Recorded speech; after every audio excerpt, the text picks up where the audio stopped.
नमस्कार। आज हम अंग्रेजी का एक शब्द ऑब्जेक्ट, जिसे हिंदी में कर्म कहते हैं, के बारे में जानेंगे। साथियों, ऑब्जेक्ट जो कि किसी भी वाक्य में हो रहे कार्य को रिसीव करता है या जिस पर कार्य होता है। एग्जाम्पल, ही प्लेड क्रिकेट, वह क्रिकेट खेला। तो यहां पर एक्शन किसके ऊपर हो रहा है? क्रिकेट के ऊपर। और एक्शन क्या है? प्लेड। तो यहां पर क्रिकेट हो जाएगा ऑब्जेक्ट। बात यहां आती है कि ऑब्जेक्ट कितने प्रकार के होते हैं। हाँ साथियों, ऑब्जेक्ट दो प्रकार के होते हैं, एक डायरेक्ट ऑब्जेक्ट और दूसरा indirect object. Direct object non living thing के लिए होता है, जैसे कि शी ब्रॉट पेंटिंग्स, तो वो मेरे लिए पेंटिंग लाई। क्या लाई? पेंटिंग्स। तो पेंटिंग्स नॉन लिविंग थिंग है, इसलिए ये डायरेक्ट ऑब्जेक्ट होगा। दूसरी बात, डायरेक्ट ऑब्जेक्ट का पता लगाने के लिए हम WH वर्ड व्हाट का प्रयोग करते हैं। इसका मतलब क्या? What did she buy? क्या लाई? Paintings. My father sold bananas, मेरे पापा ने केले बेचे। क्या बेचे? केले।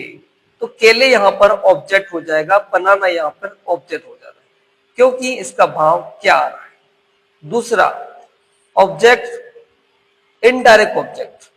इनडायरेक्ट ऑब्जेक्ट लिविंग बीइंग के लिए होता है, जिसमें किसी व्यक्ति विशेष की बात की जाती है, प्रोनाउन के रूप में या नाउन के रूप में। जैसे कि ही मैट सचिन तेंदुलकर, वह सचिन तेंदुलकर को मिला। किसको मिला? किसी व्यक्ति को मिला। और जब हम किसी व्यक्ति को मिलने के लिए बात करते हैं तो हम WH वर्ड whom का प्रयोग करते हैं। और whom did you meet? did she meet? did he meet? तो यहां पर meet के बाद का जो वर्ड है वो इनडायरेक्ट ऑब्जेक्ट है। दूसरी बात यह आती है कि ऑब्जेक्ट कभी कभी प्रीपोजिशन के बाद भी आता है, इसके लिए ऑब्जेक्ट ऑफ प्रीपोजिशन भी कहा जाता है। The cat sat under the table. What sat under the table? Cat. यहां कैट भी ऑब्जेक्ट है, ठीक है। The book is on the table. What is on the table? Book. तो बुक यहां ऑब्जेक्ट है। तो ऑब्जेक्ट यहां पे कर्म की बात की जाती है, और कर्म हमेशा किसी भी वाक्य के अंत में होता है। जनरली हम कंफ्यूज हो जाते हैं कर्म को पता लगाने के लिए। जैसे एग्जांपल है, शी वेंट स्कूल, यहां पर वो स्कूल गई। और जनरली लास्ट वर्ड को हम ऑब्जेक्ट मान लेते हैं और या स्कूल को ऑब्जेक्ट कर देते हैं। ये गलती बिल्कुल भी ना करें, यहां स्कूल ऑब्जेक्ट नहीं। शी वेंट स्कूल मतलब वो स्कूल गई, प्रश्न बनेगा कि वह कहां गई। कहां एक टाइम को बता रहा है, और टाइम को जो एक्सप्रेस करते हैं वो कभी भी ऑब्जेक्ट नहीं होते।